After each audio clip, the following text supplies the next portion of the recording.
올바른 투자 습관을 찾아보는 시간입니다. 주식 닥터스 JD 인베스트먼트 대표 윤정도 씨와 함께하겠습니다. 안녕하세요. 네, 안녕하세요. 네.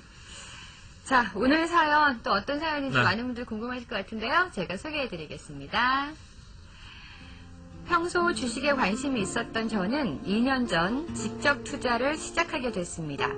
그런데 한 종목만 분할 매수해서 평단가를 낮추는 버릇이 있어요. 괜찮은 버릇인데요. 네. 처음에도 대한항공 한 종목만 여러 번 분할 매수했다가 결국 700만 원 정도의 손해를 보고 작년엔 좀 쉬었답니다. 종목의 문제였군요. 예, 그리고 분할 매수의 시기도 조금 잘못됐을 수도 그렇군요. 있죠. 그러다가 작년 10월 단타 위주로 포지션을 바꾸고 한두 주 간격으로 매수 매도를 해서 25% 정도 이익이 났어요.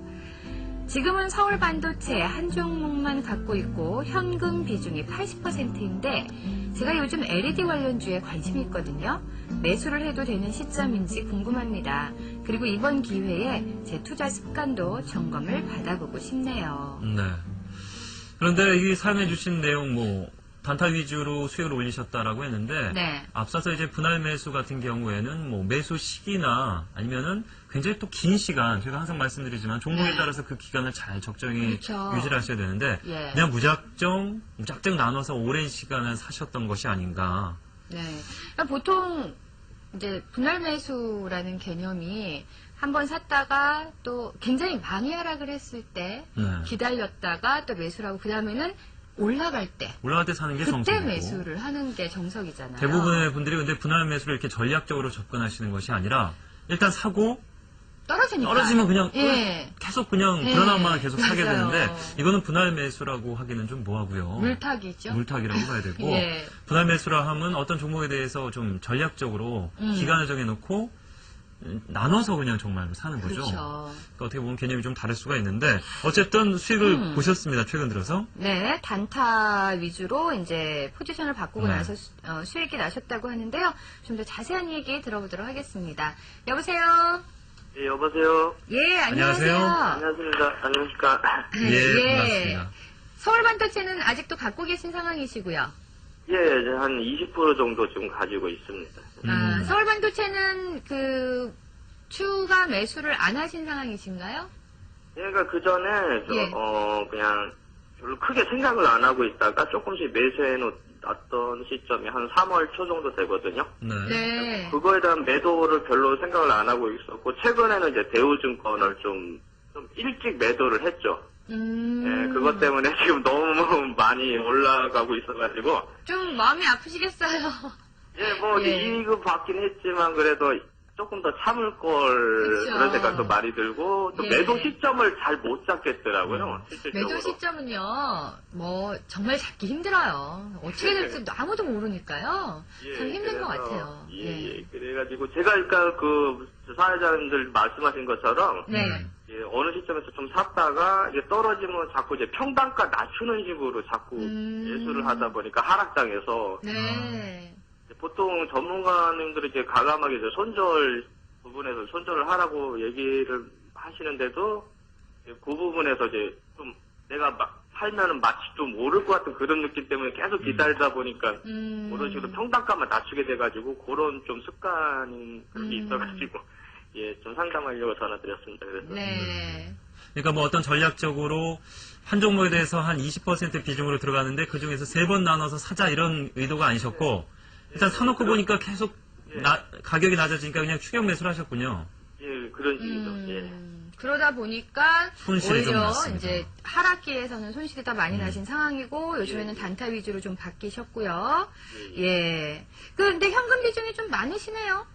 지금은 그러니까 대우증권은 3월 한 중순쯤에 매도해가지고요. 네. 예, 그거를 지금 계속 가지고 있다가 지금 올라가는데 자꾸 쉬운 말로 꼭지 잡을까봐 지금 들어가지는 그쵸. 못하고 있는 상황이 돼서 예. 지금 지수 상황이 그래요. 지금 맞습니다. 괜히 그래서 잘못 지금 사면 상황이 그래가지고. 이 꼭대기에서 잡을 것 같은 느낌이 들어서 선뜻 매수도 좀 하기 어려운 상황이긴 하죠. 예. 자, 현금 비중이 80%고 한 종목 20% 갖고 계신데 지금 운용하시고 계신 자금의 성격은 여유 자금이시고요. 예, 여유 자금입니다. 어느 정도 되는지 여쭤봐도 될까요? 투자 자금이? 한 1,500에서 한 2,000 정도. 적당한 금액으로 하시고 계신 것 같은데 네. LED에 관심을 두고 계세요?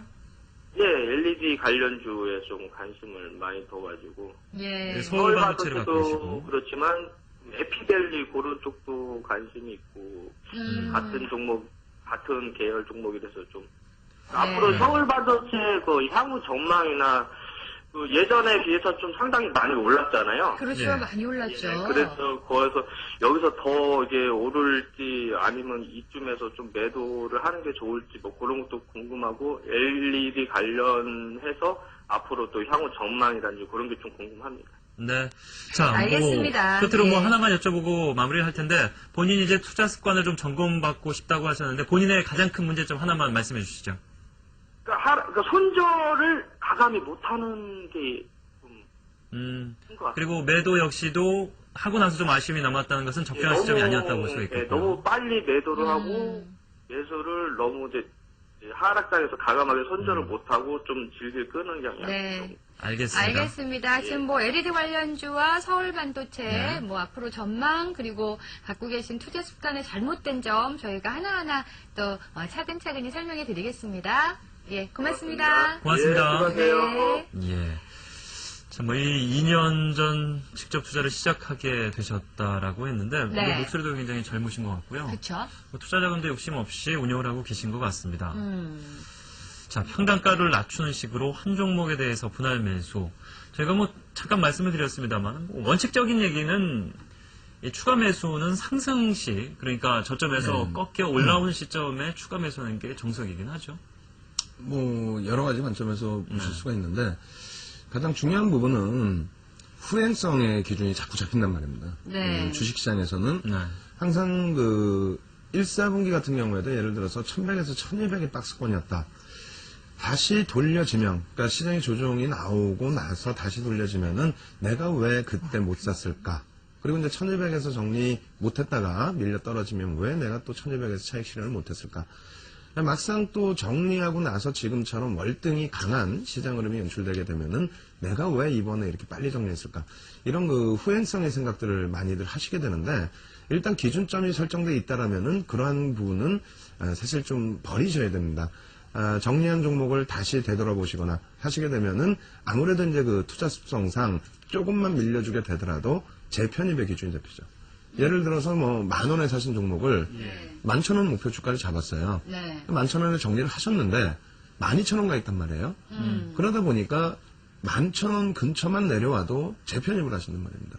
그렇죠. 예. 원래는 이제 10,000원에 사시는 종목인데. 네. 그래서 물론 뭐 추세가 계속 살아있고 그렇게 된다면 더 높은 가격에서도 사실 수 있는 기준이 되지만 네. 앞서 말씀하신 것처럼 뭐 특정 종목 증권사 특정 종목에 대해서 매도했더니 더 올라갔다 이거 아까워 죽겠다 그러면은 다시 눌려 내려오면은 그게 좋아 보이기 때문에 네. 다시 편입을 하게 되는 그렇죠. 예. 그래서 그런 부분을 객관적인 부분 추세나 또 처음 편입하실 때 그 기준이 아닌 시장의 결과론적에 대한 후행성은 좀 무리가 있다 이렇게 말씀드리겠고요. 네. 그리고 이제 현대중공업 오늘 한번 보여드리면서 설명을 드리겠습니다. 네. 뭐 현대중공업의 지금 현재 펀드멘탈을 말씀드리려는 게 아니고 네. 차트로 놓고 보시게 되면은 2007년도 고점이 이제 55만 원입니다. 예. 뭐 IT 거품 났을 때 빠져내려간 종목군들 더 크게 밀려 내려가는 그 흐름도 있었습니다만 55만 원에서부터 10만 3천 원까지 내려왔다라면은 하락률이 거의 뭐 80% 가까이 네. 빠져내려온 겁니다. 근데 이 기준에서 분할 매수, 막연하게 분할 매수 기준 잡는다면 우리가 결과를 봤기 때문에 분할 매수 이것도 가능하지 않겠느냐라는 생각하실 수 있더라도요. 전체적인 하락 장세 속에서 그리고 이 정도 범위에서의 흐름 그렇다면은 중간중간에 이제 그 분할 매수를 하시더라도 그 기준점이 있어야 돼요. 그러니까 앞서 네. 말씀해 주신 것처럼 분할 매수는 내가 기준을 잡고 거기에 따라서 움직여 주는 게 분할 매수인데 네. 많은 분들이 그렇지는 않죠. 일단은 매수를 해놓고 밀리면 추가 편입. 평균 단가 낮추기 예. 위해서 하죠. 또 없죠. 그게 소위 뭐 말씀하신 물타기. 네. 근데 저는 뭐 가장 싫은 게 방송에서도 물타기라는 단어가 좀 많이 안 나왔으면 좋겠어요. 그래요. 맞아요. 좀 고급스럽게 이왕이면 추가 편입 혹은 뭐 추가 분할 편입. 매수 예. 어디 가서 창피해서 물타기로 하면 약간 뉘앙스가 안 좋잖아요. 예. 그래서 그 범위의 기준처럼 내가 자의에 의해서 기준을 잡아놓고 하신 범위하고 그렇지 못한 상태에서 억지로 추가 편입을 하시게 되는 경우하고는 네. 심리적으로 굉장히 많은 차이를 나타나게 됩니다. 네. 오히려 분할 매수 기준 잡아놓으시면요. 첫 번째, 만약에 3번 분할 매수 하신다. 그럼 첫 번째 매수했을 때 속으로 반반 올라도 좋고 떨어지면 그쵸. 더 좋고 예. 뭐 그런 식으로의 기준이 전략대로 떨어지면 그렇죠. 더 사야지. 이런 생각이 있으니까. 그렇죠. 예. 그래서 그렇게 되면은 올라올 때도 뭐 지금 뭐 박스권장에서 벗어나긴 했습니다만 분할 매도도 또 가능해지거든요. 네. 그래서 가장 중요한 부분은 나의 스타일에 맞는 내 기준점을 잡자. 그리고 후행성의 흐름은 절대 보지 말자. 이렇게 말씀을 드리겠습니다.